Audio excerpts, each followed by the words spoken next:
Hey everyone, welcome back to the Sports Psych Show. Thanks so much for joining me. Today we're going to be speaking about fatigue with Dr. Dale Whelehan. Dale, welcome. Thank you. Thank you, Dan, for having me. Really great to have you on. Tell us a little bit about yourself.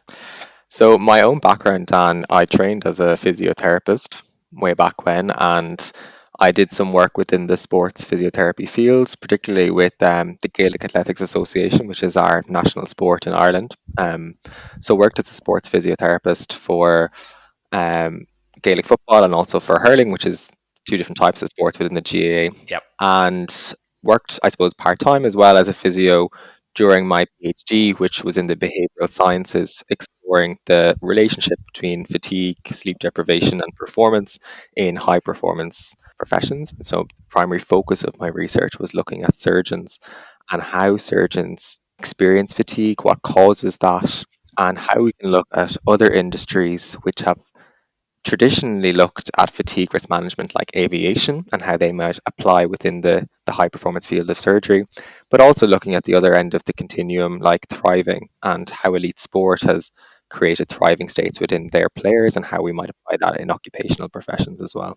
Fascinating stuff. And given that we're going to be talking about fatigue, just briefly, noting that you've been involved with Gaelic sport, Gaelic football, I was blessed for the first time in my career to work with the Gaelic football team last year. And as I say, referencing fatigue, those pitches are huge, Dale. I've never seen anything like it. They're absolutely ginormous. It made me exhausted just looking at them from the sidelines. Yeah, it is. It's a rapidly evolving sport as well. So while it's still considered an amateur profession in Ireland, so people don't get any full-time work in the field, it has become extremely professionalized in the last 10 years. So even compared to when I played it as a teenager and youth to what is now happening to teenagers and youth, there's a huge increase in strength and conditioning. There's a huge increase on more sophisticated means of training. And people have, I suppose, a much more streamlined way in getting into county-based football and then, I suppose, playing for their at a national level. So it has become a lot more athletic, and I think the average GA player covers between 8 to 12k now in a match. So quite aerobically fit, but also extremely strength based as well. So strength and conditioning plays a really pivotal role in their coaching as well. Yeah, absolutely. And my experience on social media has been, I follow some wonderful people, sports scientists, coaches in the world of Gaelic games, and as you say, it may be an amateur sport, but it's certainly very professional in its approach to development and high performance. What about your own playing background or competitive background or sporting background, I should say? Have you competed as a sportsman historically? Yeah, so I come from quite a strong GAA family. A lot of my uncles, including my dad, played for Laois, which is one of the counties in Yep. Ireland, Yep. national football. He actually played for Mayo in one match as well over in New York Stadium. So really was ingrained into me to play GAA from quite a young age. And in my teens was playing GAA 5 to 6 times a week. As I kind of went into college then I tended to get smaller, whereas the other players were getting bigger, and I was getting thrown around the place. So running really became the primary sport that I did thereafter, and so have a love hate relationship with sport for many years, trying to figure out the intrinsically motivating reasons as to why I enjoy running and not be focusing too much on times and comparing myself to others. And most recently, then in the last kind of 2 to 3 years, particularly during my PhD, I went into more longer distance running, and so did a lot of half marathons and marathons. They kind of are where I enjoy most, but still now I'm kind of going back again to trying to do some speed work, and so do park runs on a Saturday to try and challenge my heart rate a small bit. What do you think your best time in park run could be? It's 5K, isn't it, park run? Yeah, so I'm nearly at the under 20 mark, That's impressive. um, and if I can keep it going, I think I can get it. Yeah. But I think, and something I learned in my relationship with fatigue and performance is that you have to sacrifice some things in order to get the those small things. So I've started doing less longer distance running throughout the week, and I've seen improvements in my shorter distance running, which is contrary, I suppose, to what some of the running advice would say, that you need to run longer in order to run faster. So I'm at the other end, I suppose, where I'm probably running too much in long distance, that I'm now, you know, having to pull back a small bit in order to try and run faster. You mentioned the word fatigue, and that's what we're here to talk about today. I'd be interested to get an understanding of where your interest in fatigue came from. You were a physiotherapist by trade. So, where did that interest in fatigue emerge from as you were being a physiotherapist? Yeah, I think a lot of it comes from my inherent personality traits. I was born and bred to be a perfectionist and constantly achieve, unrelenting standards of myself, which I've subsequently come to learn has helped me burn the candle on both ends several times over. Yeah. So I particularly gained an interest in fatigue and burnout when I was experiencing myself throughout third level, trying to keep up an active social life, trying to study, and then also keep myself involved in clubs and societies in college. It wasn't, I suppose, until my PhD then that it became my whole life, because I was looking at a profession which was subject to ridiculously high levels of sleep deprivation and fatigue for Mm, both cultural, personal, and institutional reasons. And so I learned a lot around why we experience fatigue, the different theories around it, and I suppose how I can apply fatigue management within my own life in order to survive in what is often an unrelenting standard profession of academia. Um, and so, yeah, I suppose it's been a journey of both learning for my work, but also learning for myself. I'm really keen today to explore fatigue and coaching and fatigue experienced by coaches, because it's a real hot potato, especially on social media. A lot of people talking about the importance of coaches managing fatigue. But I'm keen to tap into your expertise and start out with a definition of fatigue and a little bit of a historical context around fatigue and work, and then we can draw back to sport. So, can you begin at the beginning for us? Maybe a definition of fatigue, if one Mhm. exists, and a little bit of a historical context around fatigue and work. Yeah, in pure academic fashion, I'm going to say that there is multiple viewpoints on the construct that is fatigue. But like many of these things, and my own interest in philosophy, you often have to look back in order to understand where we are today. Hmm. So really, the idea of fatigue only started to emerge within literature back in kind of the late 1800s. Before such point, we had different definitions within kind of medical diagnoses like neurasthenia, malaise, sort of lethargy, all these other Yeah. sort of terms which were kind of medicalized. Fatigue came into fruition then, particularly around the Industrial Revolution phenomenon, and the idea that workers were seen as an adjunct to a machine. And so, productivity became, in many instances, the primary output to define a business's success. Um, we moved from a largely agrarian culture where people were just simply working off their own land to produce their own means, to a system where people were part of a system, creating large outputs of which they wouldn't necessarily benefit from. And so the role of the human then being, I suppose, a metaphor for machinery Hmm. really came into fruition at that point. And so we often use the analogy of a machine coming to fatigue, and oftentimes I suppose that will take a huge amount of effort for a machine to really grind itself to a halt. But we use those sort of terminologies and shared language in order to define our own emotional states in our work as well. And so we often see terms like grind to a halt, burnout, fatigue being used to describe emotional experiences that we humans naturally experience. And so for me, I've had a bit of a journey in trying to understand what fatigue is, and I've come to the the conclusion that it's ultimately an emotional experience no different than happiness, sadness, anger, and that it's as a result of something happening in our environment and how we are reacting to that internally. Interesting. It's interesting how metaphor plays such a strong role in the perception of human beings and how we describe our world, and subsequently influences our internal states. That's kind of what I'm hearing, that human as machine, perceiving our working lives like that. influences how we behave and the demands that are placed upon us. Am I hearing you correctly? Absolutely, Dan. It was something that my research only exposed me to was the power of language and Mm. how when we create shared language amongst each other, we create a shared understanding of emotion and behavior and thought processes that are acceptable within society. So, language in many instances becomes the social norm for people by sharing what is allowed and what's not allowed. We start to behave in a way that's more cohesive to create a cohesive society for one another.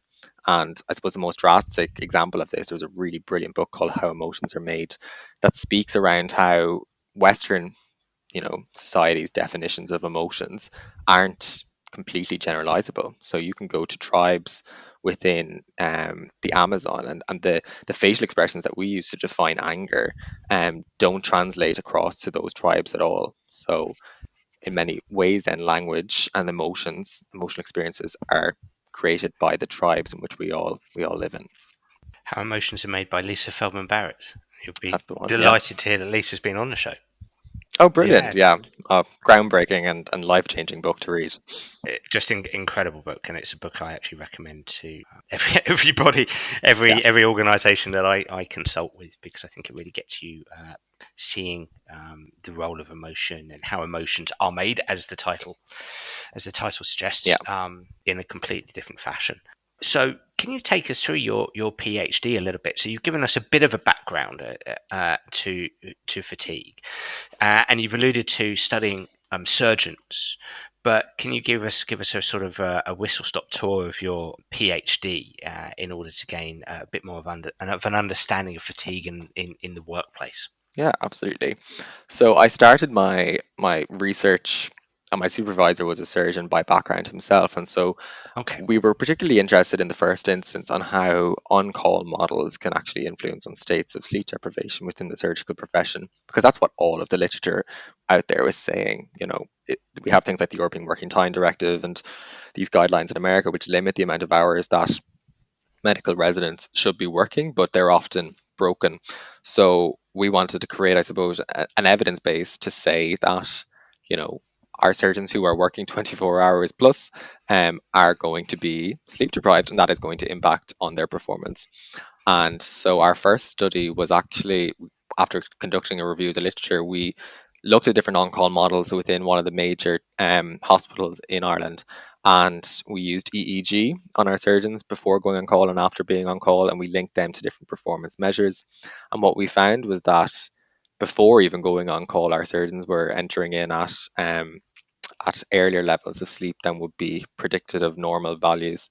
So in many instances, that would indicate that they already had some form of a sleep disorder or they were already sleep deprived. That was before starting an overnight shift of work.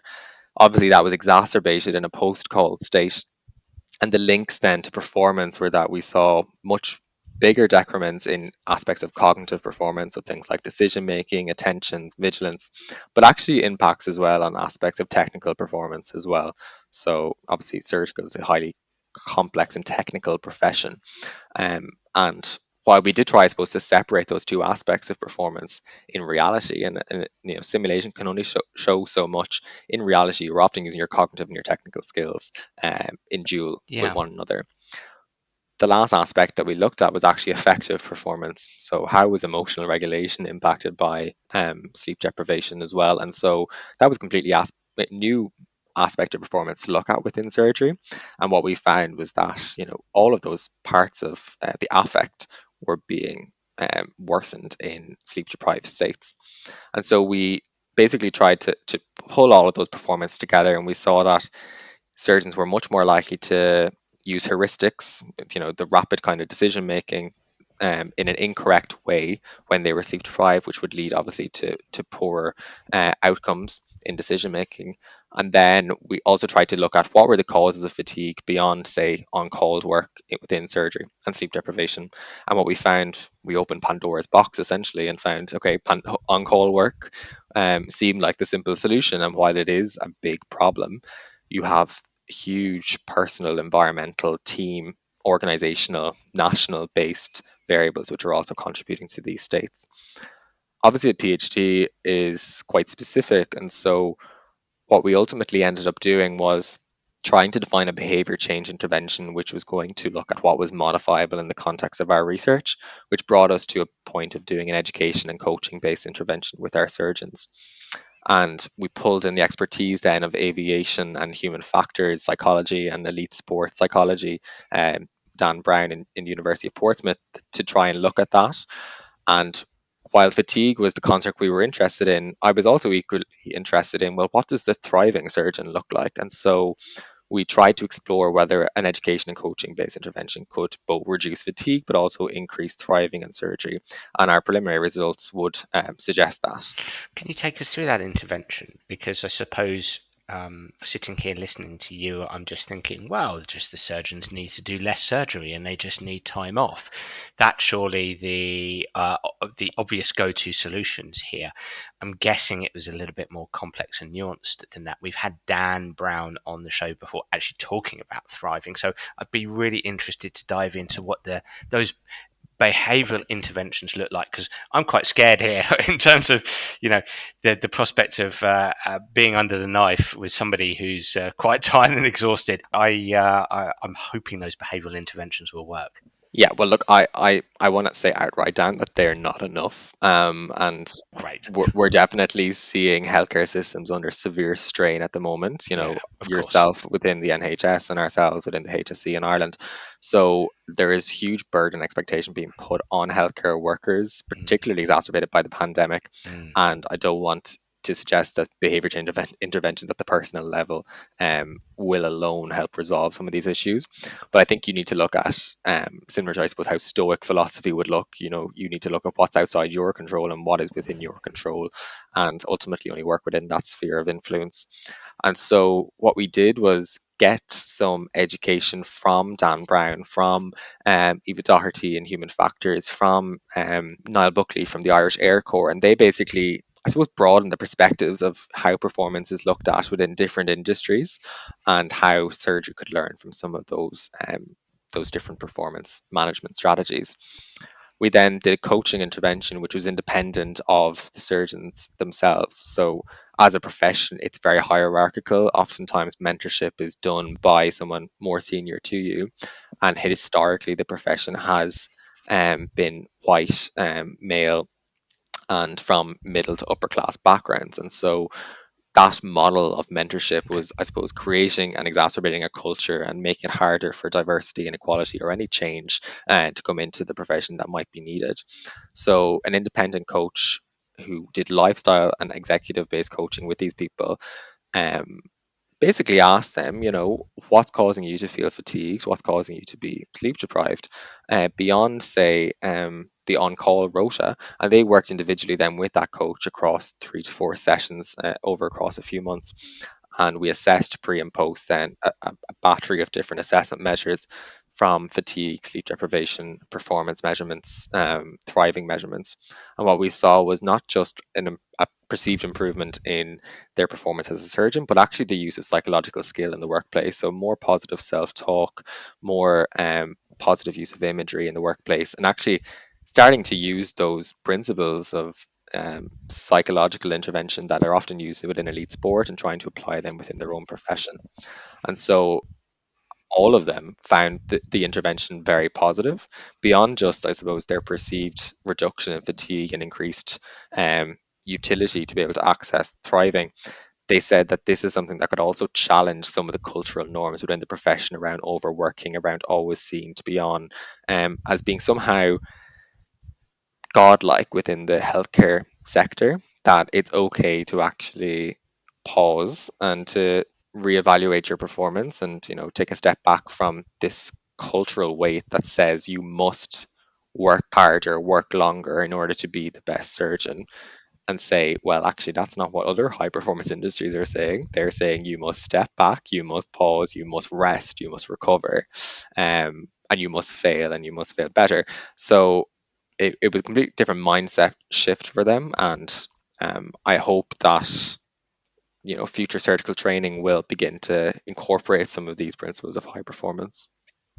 Obviously, I want to build this up to transferring this into sport and predominantly sports coaching.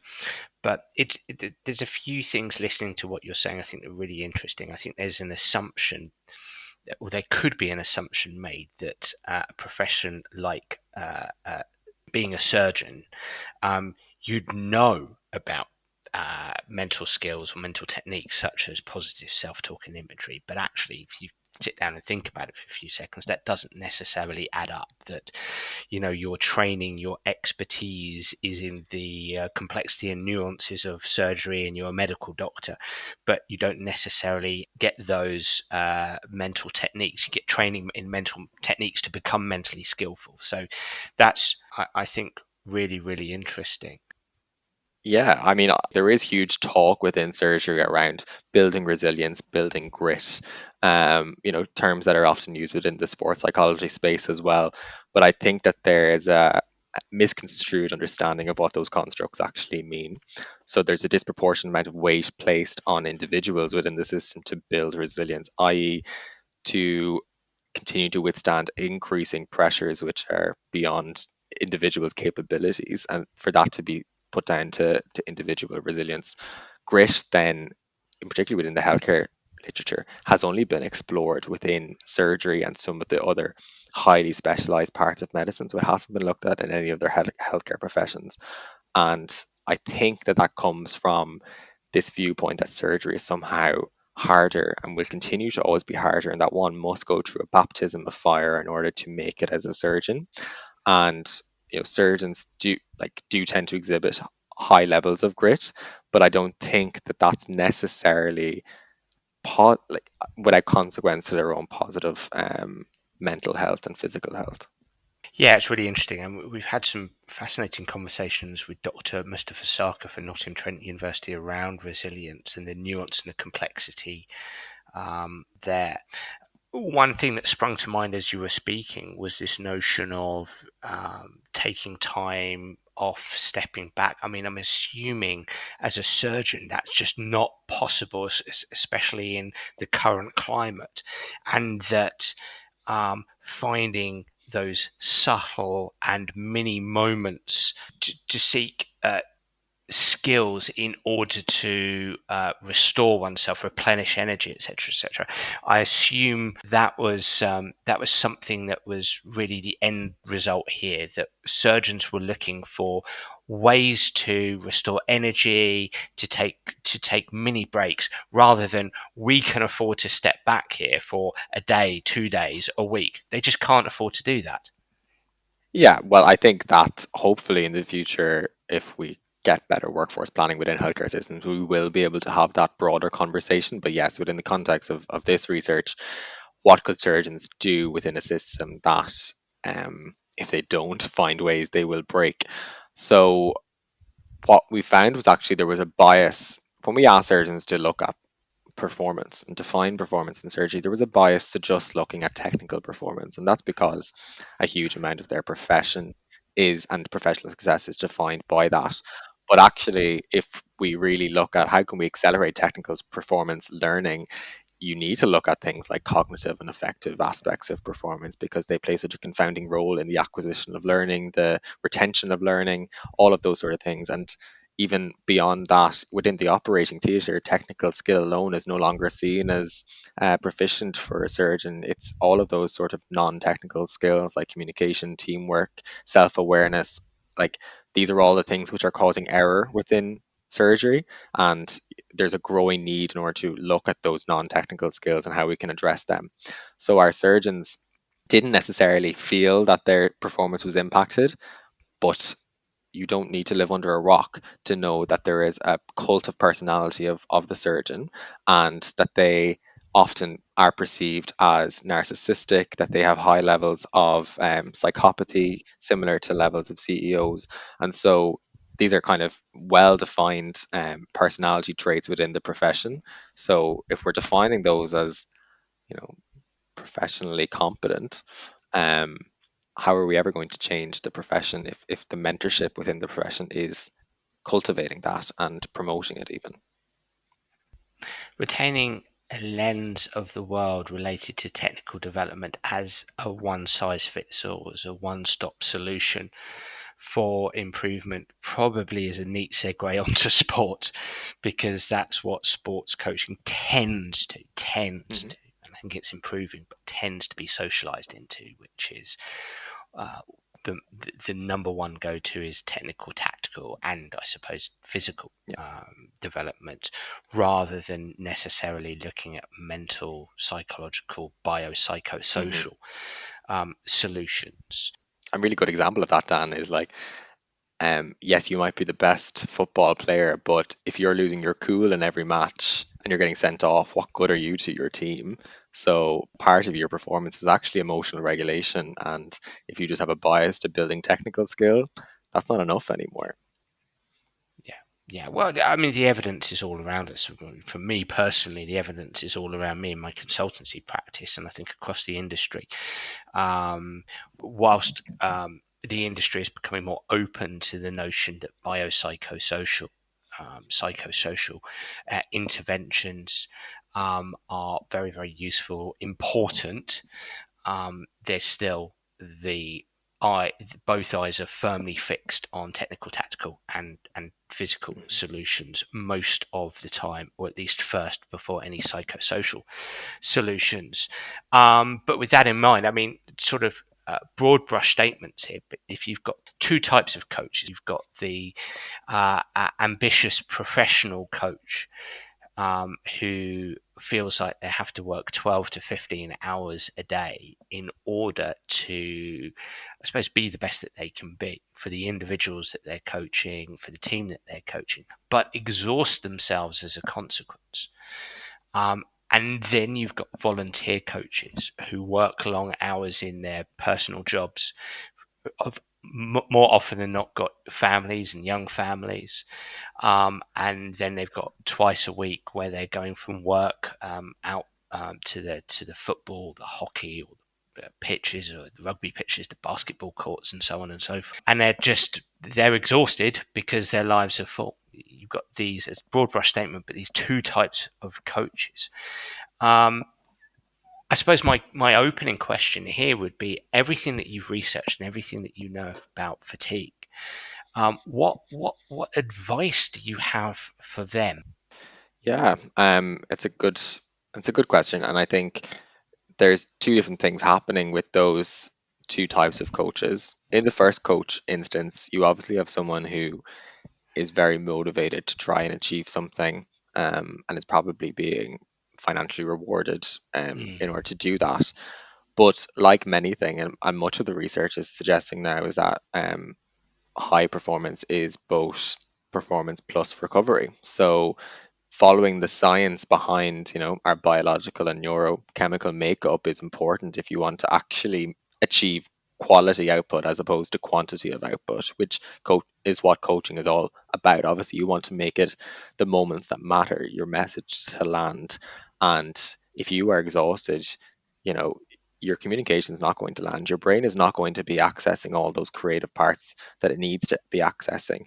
When we're tired, the first place that starts to shut down is the prefrontal cortex. So all of that rational decision making and higher order thinking is, starting to dissolve. So to be the best version of yourself, you need to, I don't necessarily like the term, but biohack yourself to optimize your brain function. And that's not being necessarily needing high tech or high substance, but it's actually just about saying, my brain has got a finite capacity to take in information, and I need to take regular rest in order to allow my brain to recharge the battery. Again, another metaphor, mechanical metaphor, in order to be able to go at it again. So that's what's happening in the first one, I think. The second one, Dale, can I stop you there a second? Sorry, because I'd like to dig in a bit on that one.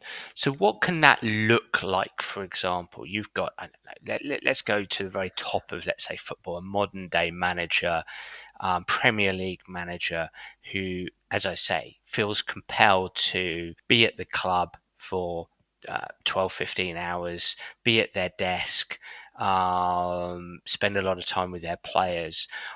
How can they take Mhm. restorative action? Yep. So there's two theories around why we experience fatigue. The first one you've probably heard of is cognitive load theory, that we can only take in, at any point 12 to 14 pieces of information, and we filter out which is relevant and not relevant, and some of that will go into our long-term memory. The second one, which I'm way more interested in, is the psychology of fatigue relating to motivation.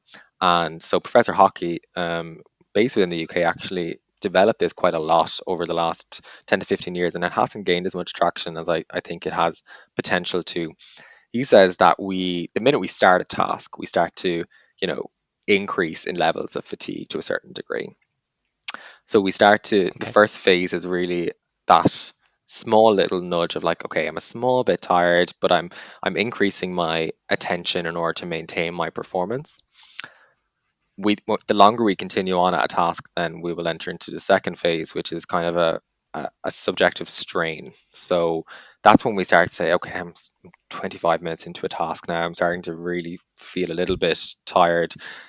I'm starting to check my phone. I have competing demands. I want to be doing something different than what I'm doing, but I continue onwards. I'm going to continue to increase my attention and my vigilance. I'm going to put my phone away and continue to focus on the task.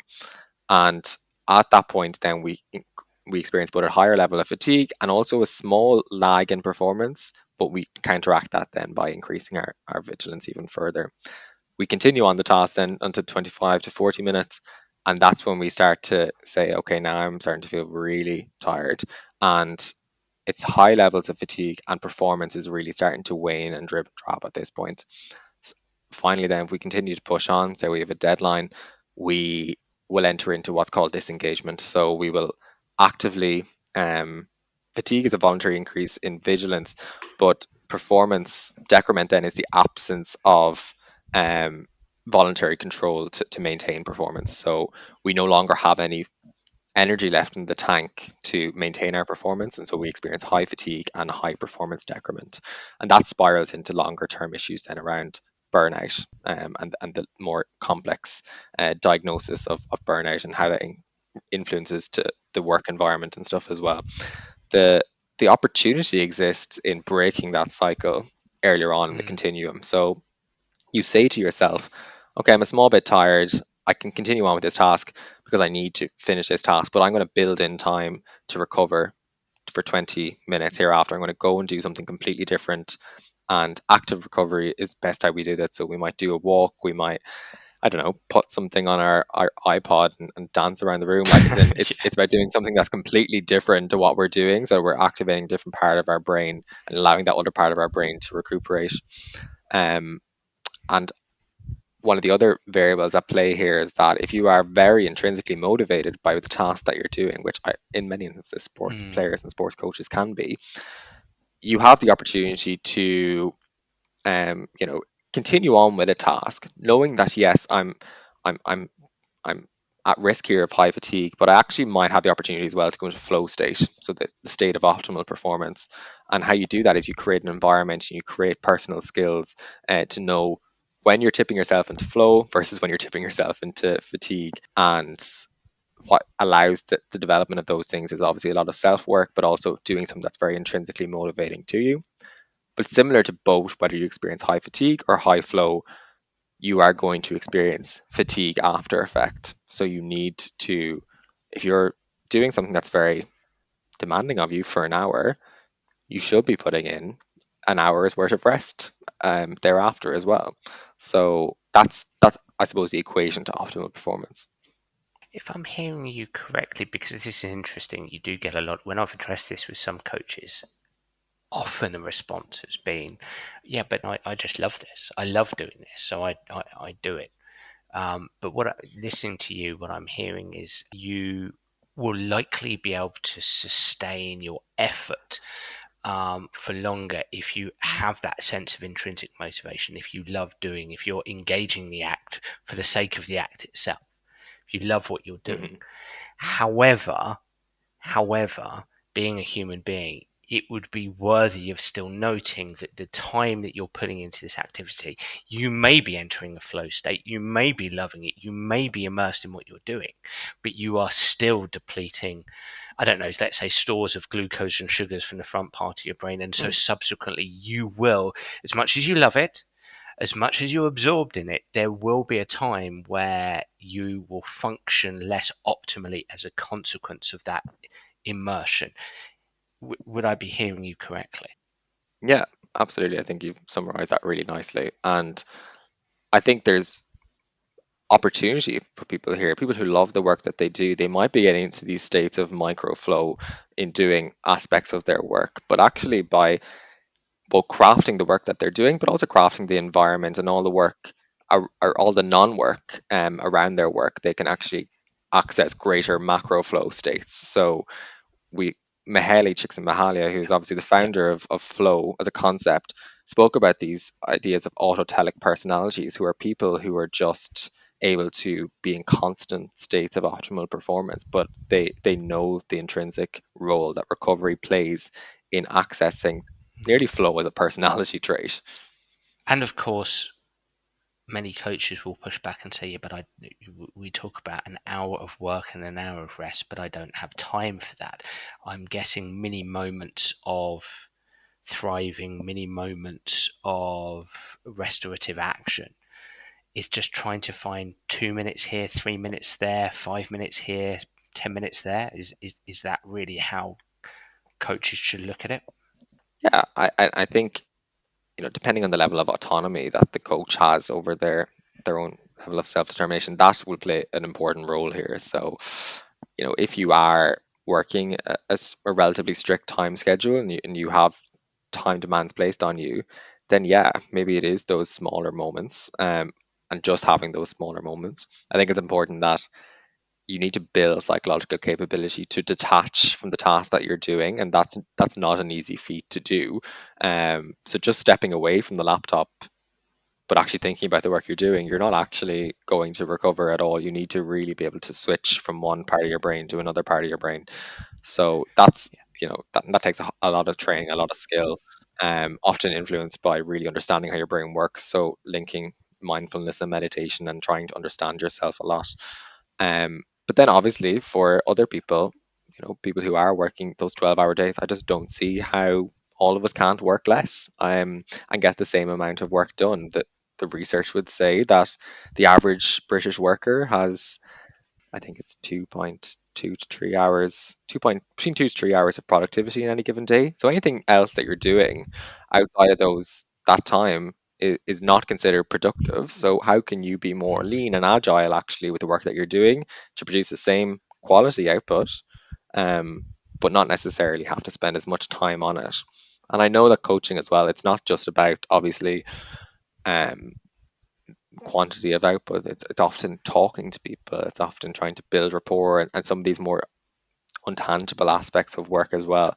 But maybe it's about scheduling your work in such a way that you have very important tasks that need to be done, and you do those at the time which you have the most energy, and then you're able to completely detach from them, and you can start compacting your work into a way where, okay, now I'm going to do the time of coaching and mentoring and talking to colleagues and building rapport, and then being able to draw the line and say, now I'm going into a different part of my life where I'm going to, go home and spend time with my family and recover and enjoy that part of my life, which is equally important as the work that I do.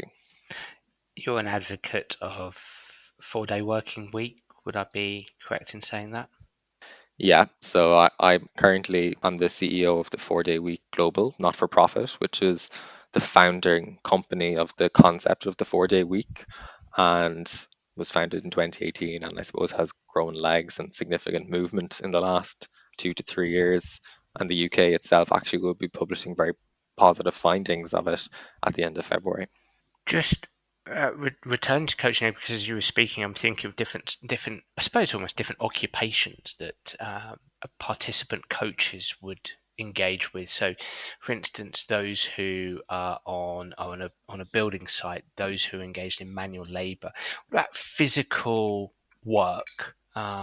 and how that influences fatigue. Again, somebody who's on a building site all day long and then goes to coach, is it very much the same thing? Is it very much just trying to find mini Mhm. moments of restorative action, mini interventions that you can build into, the workplace, which is very manual labor driven, in order to, restore energy Mhm. and be energized enough for coaching in the evening? That's a brilliant question, Dan. And look, I don't think that there is an easy solution to that. And that's obviously what a lot of people experience. I suppose I can only speak to the science to say that there's a difference between physical fatigue and cognitive fatigue. So Okay. even when you think back to the history of fatigue, it wasn't uncommon for farmers to work 11 to 12-hour shifts doing a lot of manual labor. Yeah. And often they got a huge amount of enjoyment out of that work, and they obviously took regular breaks throughout the day and recovered. So I think that's why we didn't see burnout as a concept within the agrarian sector, and we don't even see much of it being talked about in the modern world either.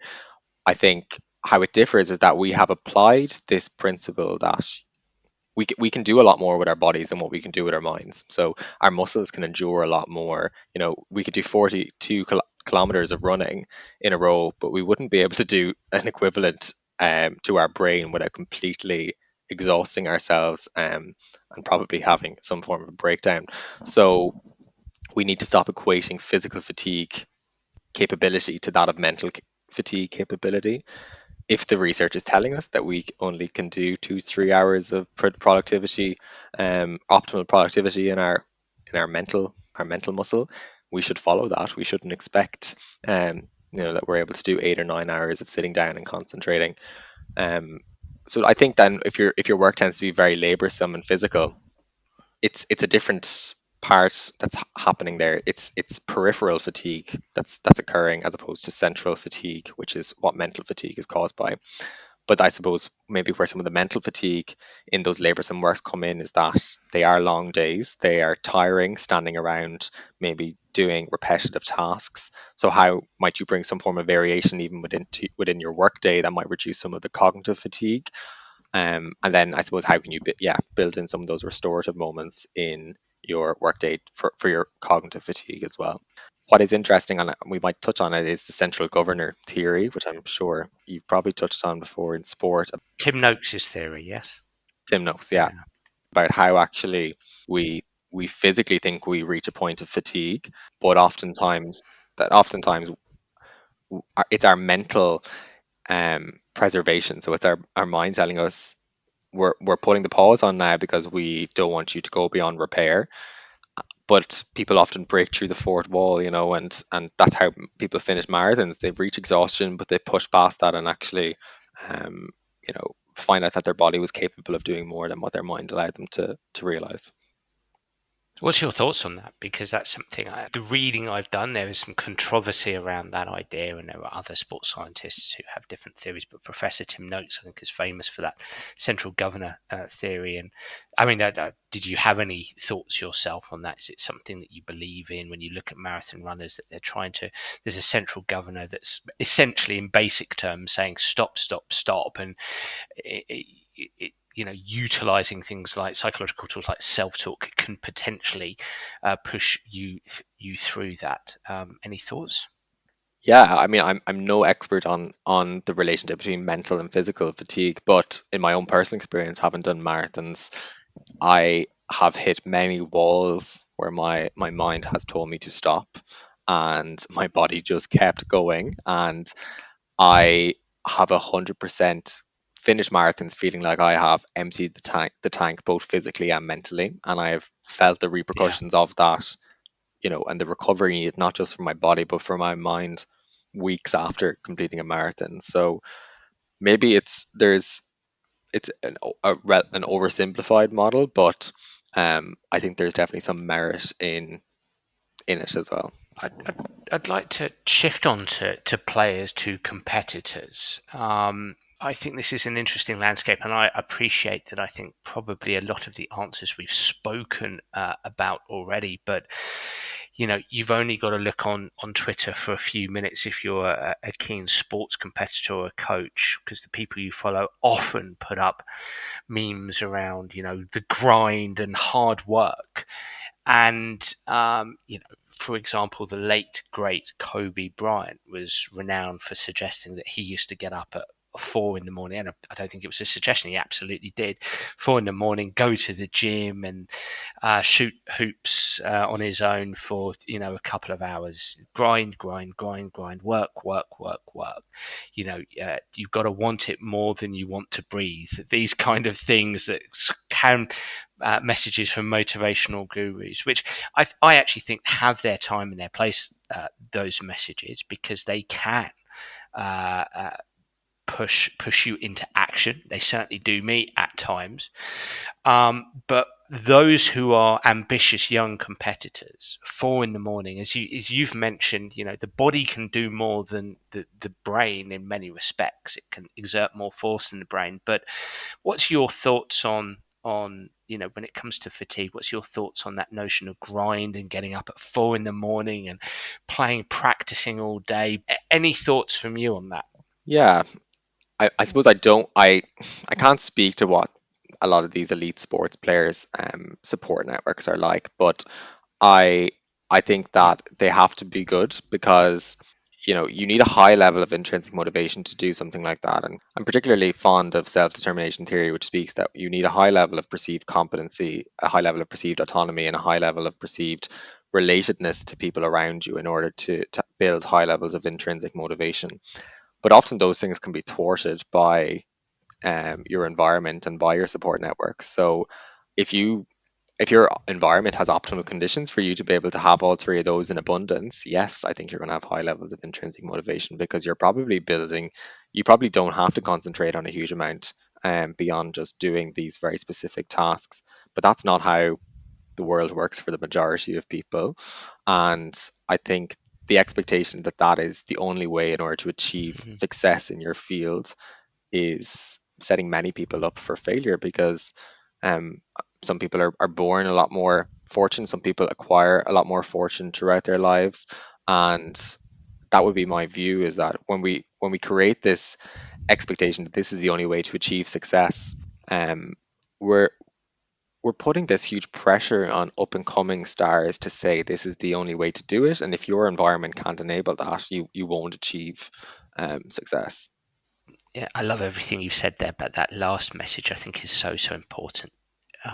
This is the only way to do it is quite the pernicious message, in my opinion, that, we don't necessarily, or we're not having enough nuanced discussion around individual differences, whether those are born differences, developed Yeah. differences, the combination of the two, and all the other extraneous factors thrown into the mix. That there are, I've had some wonderful conversations on the Sports Psych show, Hmm. often by those who are involved, let's say in Olympic sport, around, okay, here's this individual in front of us, and it might be that this individual A, needs a completely different training program to individual B, not just because of their physiological makeup, but also because of their psychological Yeah. makeup. And psychosocial history, their cultural rearing, Yeah. if you like. So, yeah, I absolutely concur with what you're saying. Like you look at, say, like running is obviously my passion sport. So I look at Eliud Kipchoge and how he has broken a 2 hour marathon and this to ever think that if I just worked as hard as how Eliud Kipchoge works, that I could somehow do the same is, you know, extremely naive of me. And in reading of his own background, obviously he comes from a genetic makeup pool which have won huge amounts of medals in the running field. He spends, I think, 6 days a week away from his family at training camp, Right. um, and obviously his own makeup as well, how his stature allows him to run in a way that my Irish stature wouldn't allow me to do, and we've seen that obviously within sports, Michael Phelps as well. But then we also look at, say, yes, you achieve success, but to what expense? And like as part of my own background in physio, we spoke a lot about how lonely it can be to be an elite sports star and how you're often surrounded by people who don't necessarily have your best interests at heart. Because if you are at that elite level, in many ways, you probably are making money for some people. And so you get controlled, you have reduced autonomy, even though you might think that you have autonomy. And we've seen the downfall of many athletes when, they don't perform and or when they achieve their big success and then there's a huge come down from that. So is success just winning medals, or is success having a long and sustainable, happy life? And part of that, obviously, being a good sportsman or sportswoman. Well, I think what a wonderful question to pose, and it's a question we have looked to answer on the Sports Psych show. Whether it's Kath Bishop and her brilliant book, The Long Win, looking at a more sophisticated relationship with competitiveness and success, and Lawrence Halstead, former Olympic fencer, and his work around redefining success, and helping young sports people to navigate their way through their careers, and their ambition. So I think that's an absolutely fascinating topic, and I love the nuance and the complexity involved in it. Dale, talk about nuance and complexity. What a fantastic conversation that's been.